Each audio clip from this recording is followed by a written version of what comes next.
C'est Adrien Quatennens qui passe le grand oral des GG face à J. William Golnadel, Johnny Blanc et Fatima Edbounoua. Question de Fatima. On était sur politique fiction. Oui. Vous êtes au pouvoir avec Jean-Luc Mélenchon. Que faites-vous pour Conforama ? D'abord, il y a à regarder, est-ce que Conforama a touché, j'ai pas regardé les chiffres, mais le CICE.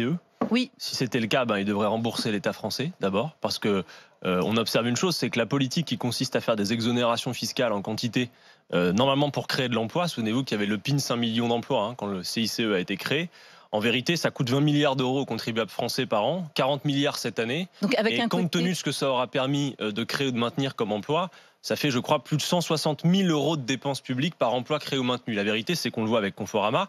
Vous avez des actionnaires qui prennent des décisions. Là, en l'occurrence, c'est une décision des actionnaires que de supprimer 1900 emplois pour un projet de restructuration, alors que l'entreprise a fait du CICE. Donc, première chose, rembourser le CICE, les actionnaires. Ensuite, il y a lieu de voir effectivement comment on peut accompagner les salariés. Soit on considère que Conforama n'a plus de raison d'être, mais je crois que c'est peut-être un peu aller vite en besogne, parce que moi je ne suis pas pour un modèle qui soit le modèle hyper concentré que nous propose par exemple Amazon. Et je crois que nous avons besoin de développer aussi d'autres formes de commerce que ces géants du commerce international, ces grands entrepôts, ce grand modèle du déménagement permanent, et qu'on doit relocaliser l'activité. Alors bon, ça règle pas le problème de Conforama en un claquement de doigts, mais ça donne quelques idées et ça met une ambiance de travail, disons. Mais alors, par exemple, pour ce remboursement du CICE, alors ça serait valable pour Conforama ou pour toute entreprise qui aurait perçu le CICE et effectué des licenciements après ? Ça serait quoi votre jurisprudence ? Si l'on considère que le crédit d'impôt compétitivité emploi a le terme emploi à la fin de sa dénomination, alors il faut vérifier que l'argent sert bien à encourager l'activité économique de telle sorte que l'on crée de l'emploi. Mais le problème de l'emploi ne peut pas se régler à la question du CICE. Grosso modo, la politique de M. Macron en matière d'emploi, il a sa cohérence idéologique pour lui. Il considère le chômage baisse ? Il considère... Alors, les statistiques baissent. C'est important de le dire. Non, mais parce que Olivier Truchot, par exemple, on n'a jamais embauché autant qu'aujourd'hui. C'est vrai. Une fois que je dis ça, est-ce que je règle la question ? Non, parce que les embauches sont des contrats particulièrement précaires. Et 80%. Forcément vrai. Nous, moi, je suis dans le monde de l'entreprise et je peux vous dire qu'on recrute en CDI direct et j'ai plein de collègues qui cherchent des gens en CDI direct. Alors, moi, ça me fait rigoler de dire que c'est que des contrats précaires, que des contrats. Non, j'ai pas dit que c'était que ça, monsieur. D'ailleurs, bravo à vous si vous embauchez. Je vous encourage, c'est très bien.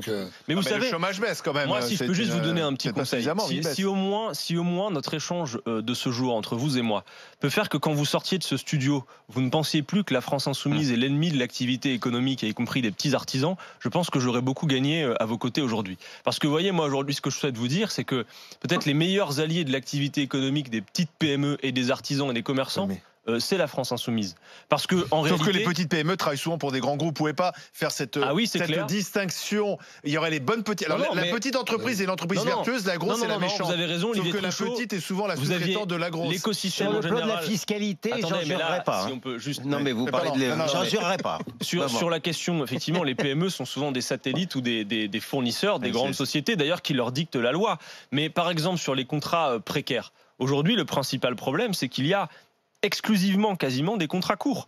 80% des embauches sont des embauches en CDD. Et pour ce 80%, vous avez 30% des contrats qui sont des contrats d'un seul jour, Olivier Truchot. Donc, vous disparaissez des statistiques du chômage de manière extrêmement temporaire. Puis vous y retournez. La question qui est posée, c'est oui ou non, y a-t-il une pénurie d'activités pérennes dans ce pays ? Et moi, je vous le dis, la réponse est oui. Parce qu'il y a trop de contrats courts et parce que le système économique est fait de telle manière qu'on encourage à faire en sorte que le contrat court devienne la règle. Et moi, je vous le dis, plutôt que des exonérations fiscales comme le CICE, eh bien, la diminution, la répartition du temps de travail, le partage du temps de travail est un modèle plus efficace et moins onéreux. Mais ça ne règle pas tout. Il marche où ce modèle ? Monsieur Adrien Quatennens, il marche où ce modèle ? Comment ? Ce modèle du partage du travail, il marche où ? Faites-moi la démonstration qu'en France, ce n'est pas ce qui a le mieux fonctionné. La dernière fois qu'on a le plus créé d'emplois nets dans ce pays, que vous le supportiez ou non, non, pas uniquement, non. Et c'était en période de croissance. Non, c'est pas vrai. Quand on est passé aux 35 heures, il y a eu 350 000 emplois directs créés. On peut le nier, mais c'est la vérité. Mais ensuite, au-delà de la question du temps, au-delà de la question du temps de travail, la vérité, c'est que il va y avoir besoin d'une relance de l'activité, pas n'importe laquelle. Nous faisons face à un changement climatique qui nous oblige d'agir vite. Et moi, je pense... Quand vous dites agir vite, ça veut dire quoi ? Parce que tout le monde dit urgence climatique, urgence climatique. Bon, très bien, mais concrètement, ça veut dire quoi ? Alors, qu'est-ce qu'on fait demain ? Très bien. Alors, moi, je ne suis pas scientifique, vous non plus. Oui. Les scientifiques nous disent vous avez 12 ans pour changer de modèle économique. Non, les scientifiques ils font le constat qu'il y a un réchauffement climatique. Ensuite, c'est aux politiques et aux citoyens de vouloir. Le GIEC fait des recommandations. Il ne prend pas de décision. Il fait des recommandations et il nous dit. De son point de vue, et ce sont des scientifiques, donc moi j'ai toutes les raisons de le croire. C'est à nous de choisir. Mais en gros, ils nous disent. Les scientifiques ne sont pas au GIEC. Bon. Non, mais je veux dire, c'est à nous de choisir, c'est aux politiques. Je peux vous répondre ou pas? Pardon, allez-y. Donc, eux nous disent, les scientifiques, nous avons 12 ans pour changer de modèle. Sans quoi pas les scientifiques. Non, mais c'est important. Ah oui. Je reprends. Des scientifiques nous disent, vous avez 12 ans pour changer de modèle économique. Moi, je les crois. Donc, si je les crois, j'adapte mon raisonnement politique et les solutions que je propose à cette urgence qui est maintenant devenue une urgence temporelle. Mais quoi alors concrètement? Donc, s'il y a 12 ans pour changer de modèle, c'est pas avec quelques mesurettes de bonne conscience écologiste que l'on va réussir à changer les choses. Je me charge donc de dire que quand M. Macron prend quelques mesurettes d'une main et signe de l'autre main les accords de libre-échange du type CETA ou Mercosur qui participent du grand déménagement du monde, il aggrave la situation climatique. Que faut-il donc faire ?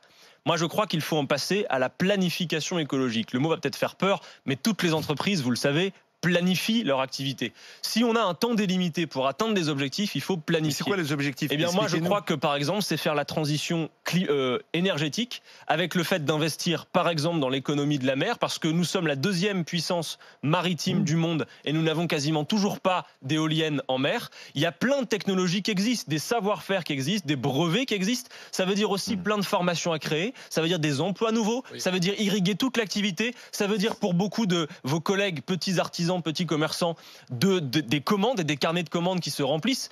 Pensons une activité qui soit à travers le prisme de comment on répond à ce défi climatique. Je prends un autre exemple très concret, l'agriculture. Aujourd'hui, nous avons un modèle agricole qu'encourage les grosses exploitations où il y a peu besoin de main-d'œuvre, mais il y a beaucoup de besoins de chimie et toutes ces saloperies qui empoisonnent nos agriculteurs et qui empoisonnent nos assiettes. Si on se dit qu'il faut relocaliser, passer à une agriculture plutôt paysanne, c'est beaucoup d'emplois. Ça veut dire quoi, c'est beaucoup d'emplois. On vit pas avec ça. Mais bien sûr que si. Mais non, on crève, monsieur, je pense. Évidemment que si on prend comme modèle le petit producteur qui fait du bio, qui fait son marché avec ses 2 planches et ses 2 tréteaux le samedi matin, effectivement, il vit pas, il survit. Monsieur, mais je veux dire, pour développer une activité économique aujourd'hui, il faut d'autres moyens que ça. Monsieur, développer une activité économique, certes, mais la question n'est pas de développer l'activité économique pour développer l'activité économique, vous en conviendrez. C'est de répondre à quelques objectifs, supportez-le, politiques, notamment faire face au changement climatique. Mais moi, je pense qu'on meurt du modèle actuel et que nos agriculteurs, d'ailleurs, ils sont bien placés pour le dire, puisqu'ils s'en suicident 1 tous les 3 jours, puisque 1 sur 3 gagne moins de 350 € par mois. Oui, parce il meurt pas parce qu'il fait trop chaud, il meurt parce qu'ils n'arrivent pas à boucler les fins de mois. Évidemment, parce que nous avons un modèle économique absurde. Enfin, réfléchissons juste à une chose. Quand, par exemple, le marché fait des injonctions à produire moins cher. Parce que quand on dit compétitivité, être compétitif, souvent, c'est quoi aujourd'hui? C'est pas produire de la manière la plus vertueuse. C'est pas produire de la manière la plus responsable. Compétitif, ça veut dire moins cher. Oui, non, mais ça veut dire monsieur, peut-être le meilleur produit qui correspond au marché. Non, pour le marché, produire compétitif, c'est produire moins cher. Moins cher, qu'est-ce que ça veut dire? Pourquoi moins cher? Parce que vous, en tant que consommateur qui a peut-être un niveau de rémunération bas, vous cherchez à acheter moins cher. Mais en tant que consommateur, si vous êtes travailleur, vous êtes aussi producteur. Et donc un producteur à qui on demande de faire moins cher. Et souvent faire moins cher, c'est faire dans des conditions sociales et environnementales plus détestables. Moi je crois que, y compris, on peut faire en sorte que l'activité économique... que les prix soient plus hauts.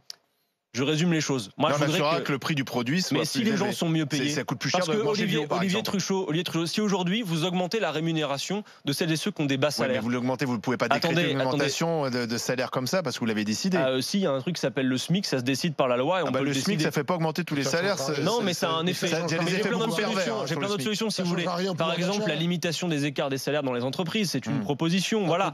Mais bon, il y a des choses à faire en tout cas. Moi, ce que je souhaiterais vraiment, c'est qu'on puisse s'entendre sur le fait de dire, par-delà tous nos désaccords politiques, et admettons que nous en ayons encore à l'issue de cette émission.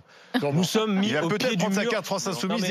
Nous sommes mis au pied du mur, quelles que soient nos convictions politiques, quelle que soit notre absence ou nos convictions religieuses, nous sommes mis au pied du mur d'un défi qui nous dépasse, celui de la pérennité de la vie humaine sur Terre. Et si le défi est à ce niveau-là, il faut organiser l'activité économique. Tu ne crois pas, Gilles William ? Gilles William, est-ce que c'est pas plus passionnant, dites-le moi, est-ce que c'est pas plus passionnant de proposer au pays de se lever le matin pour relever un défi technologique qui est un défi humain et qui est un défi pour toute l'activité économique. Non mais si vous êtes très satisfaits, chers messieurs, d'un modèle qui propose simplement de faire la concurrence, de se tirer la bourre les uns les autres, qui fait qu'il n'y a même plus de sens à l'activité économique.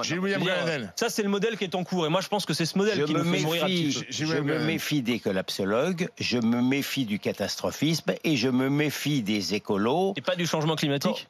Vous avez tort. Non mais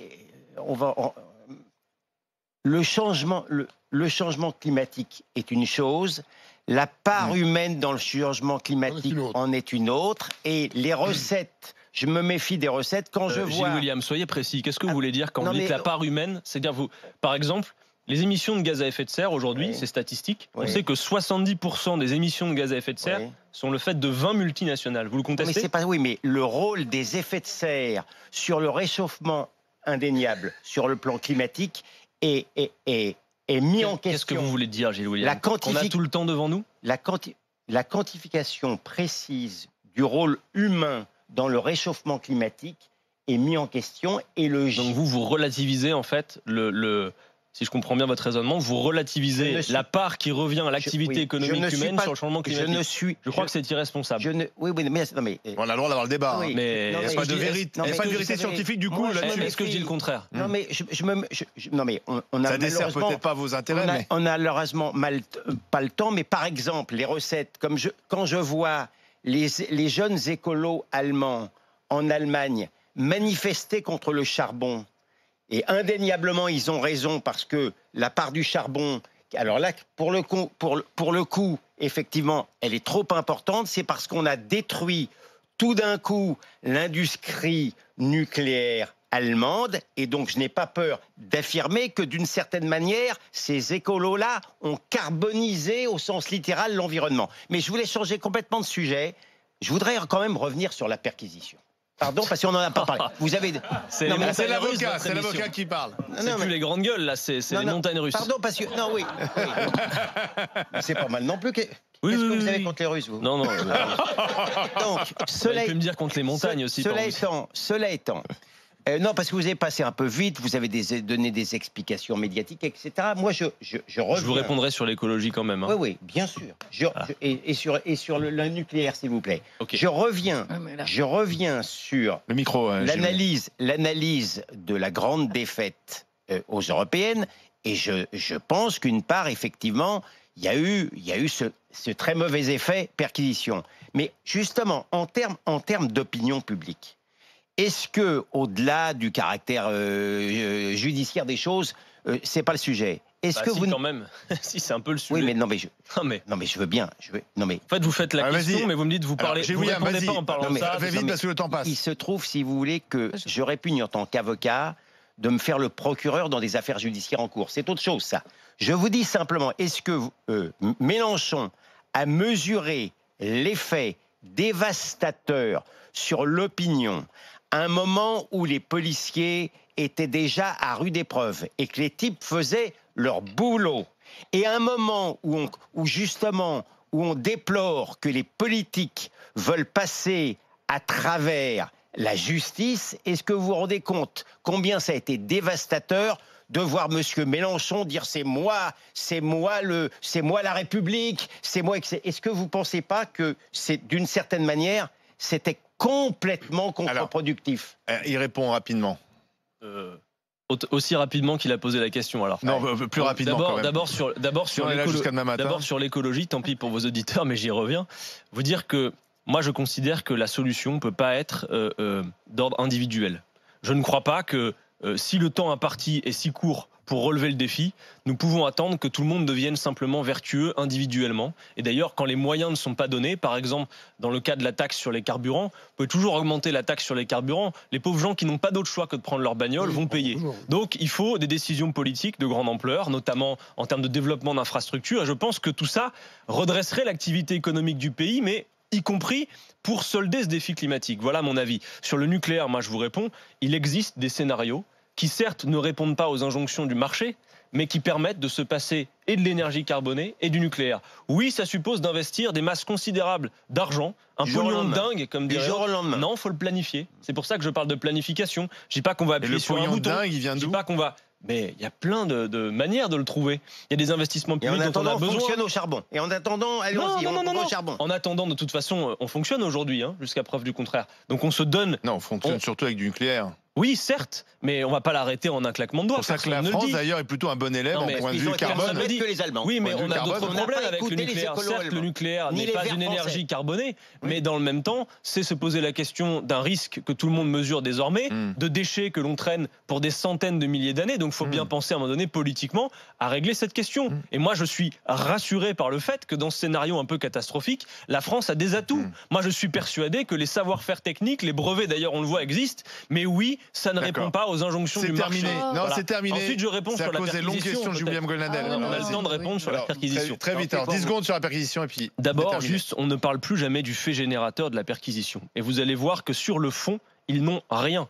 Parce que sur la dénonciation de cette parlementaire européenne qui a dénoncé 17 parlementaires d'étiquettes différentes, seul Jean-Luc Mélenchon a eu une perquisition et c'est absolument vide de sens. Sur les comptes de campagne, ils ont été validés, c'est pareil. Donc c'est-à-dire que maintenant, encore une fois, c'est simplement sur la réaction. Alors oui, Jean-Luc Mélenchon d'ailleurs a eu l'occasion de le dire. Ce jour-là, bien évidemment que l'énervement s'est vu. Alors après, on peut aussi supporter que forcément, quand on repasse la séquence de 30 secondes de l'énervement sorti de son contexte, on ne rediscute pas du fond, ça produise un effet. Et il l'a dit, oui, c'est un piège dans lequel nous sommes tombés. Mais pour moi, je le redis à votre micro, il y a, et je mesure mes mots, un usage politique qui est fait des moyens de justice et de police. Et je crois que, par exemple, quand les éléments de procédure se retrouvent dans la presse, sans même que les convocations soient envoyées aux principaux intéressés. Quand ça vous intéresse, vous n'avez pas le monopole. Non, mais ça montre quand ça vous intéresse, vous les commentez. Mais moi, je prétends pas avoir le monopole de ça non plus. Oui, mais quand ça vous intéresse, vous les commentez ces éléments de la presse. Non, mais attendez, non. La vérité, c'est qu'il y a une instrumentalisation des moyens de justice contre les oppositions politiques. Et que partout dans le monde, je vais même vous dire une chose. L'affaire Benalla. Les tenants du libéralisme économique, et on le voit avec la répression du mouvement des Gilets jaunes, on le voit même avec le fait qu'il y a quelques jours, des gamins qui se mobilisent, des jeunes qui manifestent pacifiquement et de manière non violente se font gazer à bout portant. C'était pas des gamins. Non, mais ça veut dire une chose. Non, fake news, c'était pas des gamins. Non, c'est des adultes. Des jeunes, excusez-moi, je m'inclus là-dedans, c'est ma génération. Pas des gamins. Non, mais entre un jeune et un gamin. Qui procède à de l'action non violente. Et d'ailleurs, l'opinion publique. En bloquant tout le monde. Oui, mais l'opinion publique. C'est une forme de violence de bloquer le monde. Gilles William, il y a quelque temps, Emmanuel Macron a dit sur le perron de l'Élysée, à la jeune génération qui se mobilise sur le climat, il a dit textuellement « Rendez-nous la vie impossible, à nous les dirigeants politiques ». C'est pas la première bêtise qu'il profère. En tout cas, moi je le prends au mot et qu'il se rassure, nous allons créer les conditions. Merci mais Adrien il y a une répression des oppositions. Merci Adrien Quatennens. Merci à vous. Merci d'être venu dans le grand oral des GG. À suivre les GG, vous.